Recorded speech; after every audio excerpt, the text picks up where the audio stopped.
Are we set up for a good season finale? With this episode, I'm not so sure. Let's talk about it. So way to go, Adam. He's been desiring status and recognition. We've seen him pushing Alan to join Corlys. We've seen him resentful of Corlys not acknowledging him as his son. And then suddenly he's awarded a dragon, the most powerful weapon in the world, instantly raising him up higher than he could have ever imagined. And if he really wanted to, he could just take off and go anywhere in the world or do anything he wants with Seasmoke. But he decides to serve Rhaenyra. Perhaps he thinks that serving her in the war can help him to accomplish the things that he wouldn't really be able to accomplish that easily on his own. Plus, his father is on her side, so maybe he sees this as a way to connect a little bit easier with Corlys. And also, he knows next to nothing about dragons, so seeing the danger involved in trying to outrun or even stay and fight an experienced dragon rider,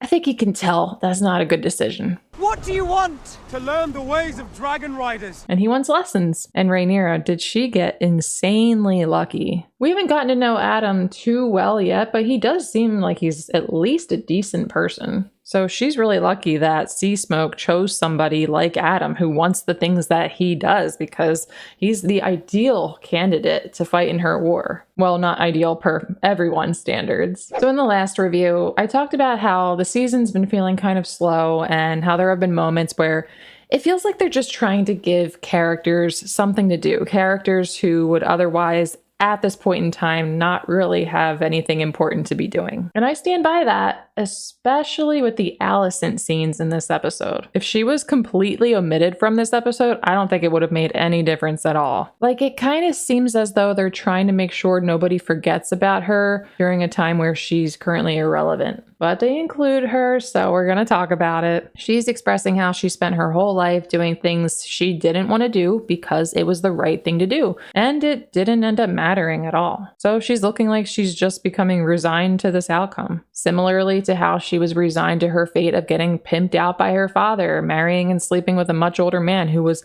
literally falling apart and having his babies. Now that she's done with all of that, in addition to being done with ruling, no one cares, no one shows any appreciation. It ends with her getting fired by her son, getting hit in the face with a fish, and getting cut. Here's another moment that mirrors a previous moment from season 1. So in her resigned state, she goes on a camping trip with Rickard Thorne. I didn't really like that there was any time at all getting spent on this camping trip, except for the fact that these shots were absolutely beautiful. The vibrancy of the colors of her cloak and hair, the grass and the wildflowers up against the gray, foggy backdrop, so beautiful. Larys and Ironrod watch Aemon sentence Martin Rain and Red Ned Waters to the wall for starting a riot. Seems like they're just being used as a scapegoat. That riot did start without them, but Aemon has already expressed his dislike of their Kingsguard appointment, so it's unsurprising that he'd look for any excuse to get rid of them. Their boy, Leon Estermont, looked like he was getting messed up by the small folk in the riot, so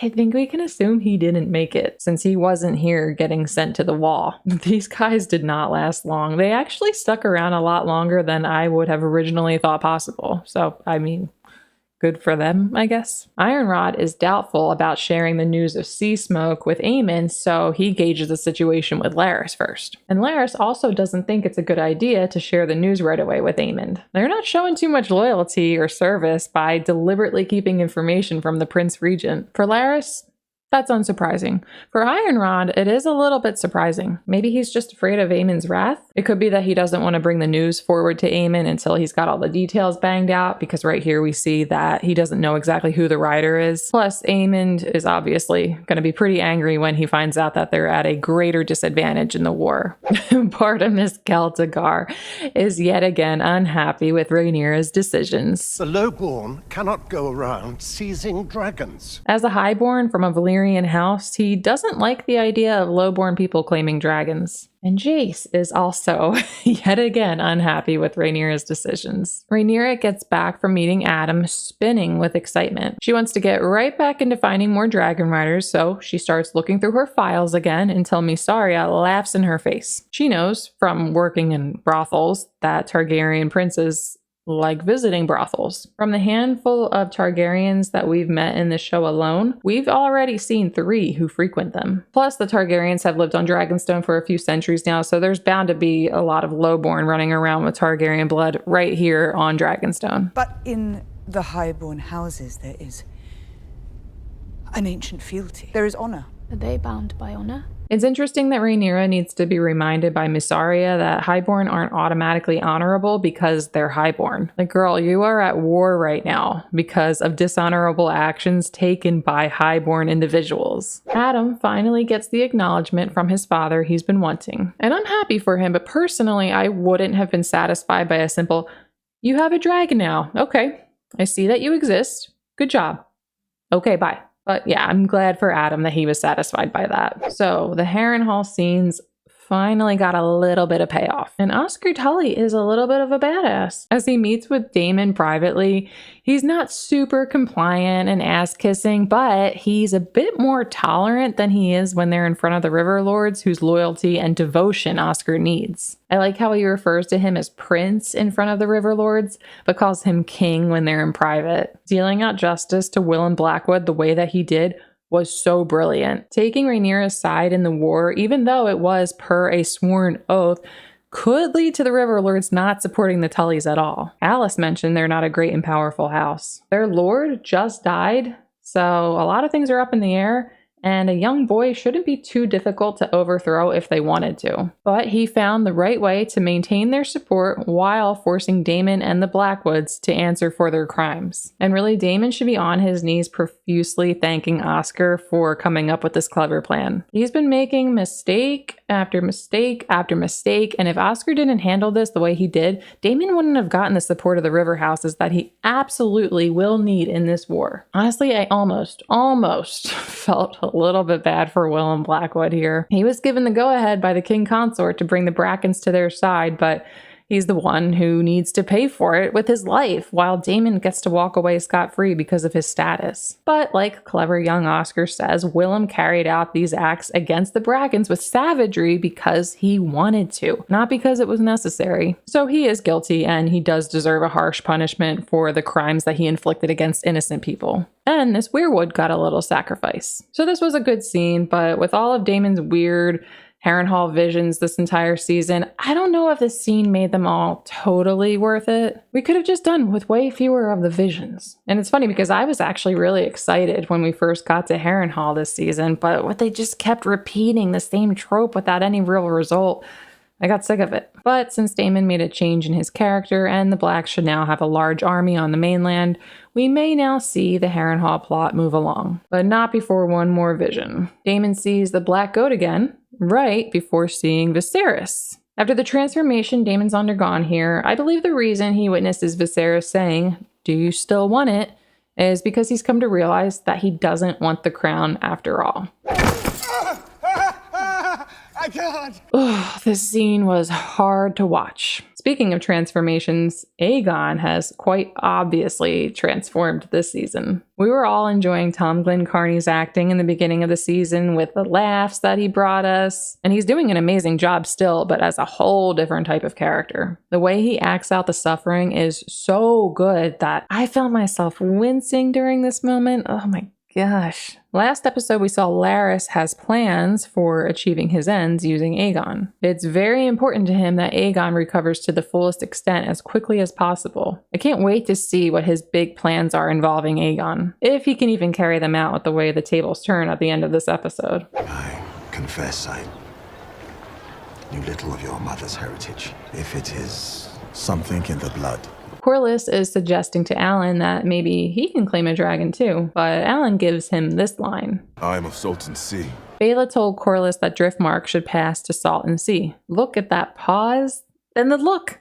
He might be considering some things here. Jane Arryn's got that unfriendly glare. She probably still isn't happy that she was sent baby dragons. On the way to board the Gay Abandon, the cog meant to bring Laena and Rhaenyra's boys to Pentos, Rhaena takes off, presumably looking for the sheep-eating wild dragon. And does she return to the group Is she gonna miss the boat? Did none of the guards notice that she was gone? Jace and Rhaenyra's heated argument was very compelling because I really understand where they're both coming from. Rhaenyra has little hope of winning this war with Vhagar being on the opposing side unless she can get more dragon riders. Dragon riders in the form of more Targaryens or highborn lords and ladies isn't an option. She tried, so she's got little to no options but for the ones that she is choosing to exercise here. But Jace has a good point. Many know that he is a bastard, but his guarantee that he'll be able to succeed his mother while others know this about him is his dragon, which will mean little if commoners can do it too. Plus, what's to stop them from trying to claim the throne if they have dragons? It's just one of those damned if you do, damned if you don't situations. It sucks. After Mysaria, with the help of Alan and Alinda Massey, initiates a dragon rider recruitment campaign in King's Landing, Ulf gets wind of it from his pals. And he is so funny. We've spent little time with him this season, but he's provided a lot of levity. Wine! Wine for Ulf, the Dragon Lord! Ulf the Dragon Lord! He ultimately decides to go, albeit reluctantly, but he should be pretty thankful that his friends pressured him into going because look how well it worked out for him. I could not keep our girl alive.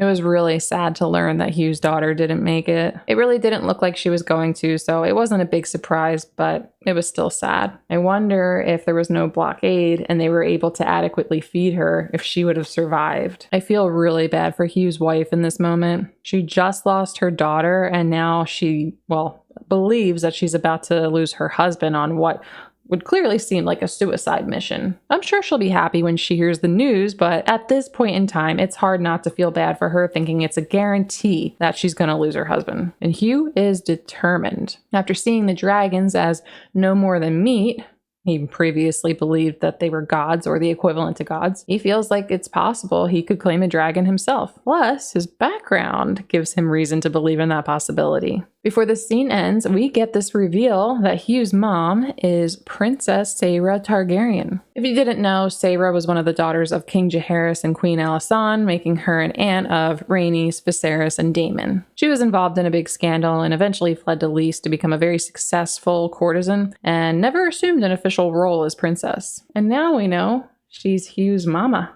Something that was never revealed in Fire and Blood, but it was said that she did have children, so it's not far off. The Dragonseeds arrive at Dragonstone to attempt to claim vermithor. But before they do, the Dragon Keepers freaking bailed! I'm not sure just how bad that this is going to be down the road, but all of their responsibilities are going to have to be taken on by someone else. But who? These people have knowledge and experience that your average Westerosi is not walking around with, so I'm not sure how Rhaenyra is going to handle this, but I don't know, maybe it's not going to be that big of a deal. So now that's Jace, Bartimaeus Celtigar, and the Dragon Keepers who severely disapprove of her decision to allow small folk to try and claim dragons. This disapproval does have merit. Once one of these people, who Rhaenyra does not know at all, claims a dragon, there is no way for them to unclaim that dragon. Rhaenyra gives the Dragonseeds a motivating speech, preparing them for what they're about to attempt. I don't think there are any words, though, that could prepare them enough for what they're about to experience. They know, of course, that dragons are dangerous, but it'd be hard to imagine the horror vermithor inflicts upon them in a moment. This is such a cool shot. Vermithor is just so cool. We got to see him at the end of season 1, but it was brief and vague, so I was excited about how much we got to see of him here. And this moment where Rhaenyra and vermithor have what seems like a psychic connection, amazing. And a great showing of power. Well, for those who survive. So obviously, trying to claim a dragon is going to be a dangerous endeavor. But from what we have seen in this season, it's just crazy. If they don't want to accept a rider, they could just scurry off. But instead, they reject by burning their would-be riders. We saw it with Steffon Darklyn, R.I.P. my poor Steffon Darklyn. Sounds like Rhaena almost met that same fate, but was lucky enough to survive. And we see it here with all of these people. As devastating as it was, it did strike me as a little funny that vermithor looks back at Rhaenyra here after eating a few people. Like, girl, you didn't have to do that. What a nice surprise that you brought me this big feast. You're too kind. We get a closer look below the platform and the chaos vermithor is causing, and it's really like a mini hell on earth. Hugh has been shown to be a pretty decent person. Well,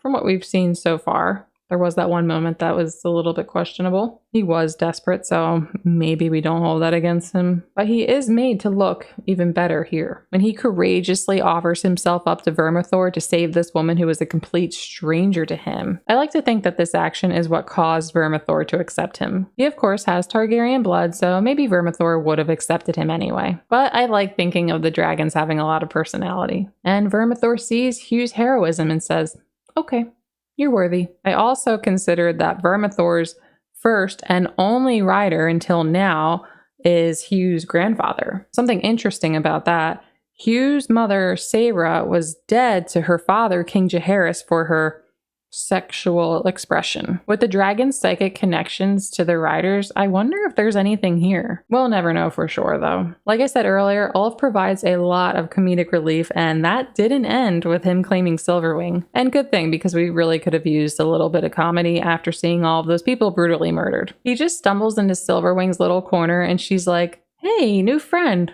wanna play? I love the dragon booping detail they included this season. It's so cute. And Silverwing is so beautiful. I love her design. I couldn't have pictured her looking any better. And Ulf's joyride around King's Landing was fun. It was cool that he got to show off to all his tavern friends that he successfully became Ulf the Dragon Lord, even though it kind of happened on accident. And he got to show Aemon just how much of a disadvantage he's now at. By the way, at the council meeting, we heard from Ironrod that Daeron's now riding his dragon to Sarion, who I'm about 98% sure was shown in next episode's preview. So we might get a good look at the Blue Queen in the season finale, and we might even get to meet Daeron. Last review, I said that we probably won't meet him this season, but I actually think I might have been wrong. Well, I hope I was at least. I'm just excited to see one of Alicent's sons who is actually a decent person. So I went into detail in my last review about how I really haven't been enjoying this season as much as I had hoped. But I did like this episode a little bit better, and I was happy that there weren't as many gratuitous or repetitive scenes, so I am hopeful that the season finale will be really good and lead us with a good setup for a fantastic third season. Plus, now that the game has changed with Rhaenyra having more dragons ready to fight on her side, we may start to see the story moving in a little bit of a different direction. Whether it does or not, I am excited to see the final episode. Let me know what you guys thought about the episode. Thank you so much for watching. I really appreciate it, and I really hope you enjoyed. Please give this video a like if you did, and subscribe if you're new, or if you haven't already. Also check out the description for links to my other channels, my socials, and my Twitch live streams. I will see you guys to talk about the finale.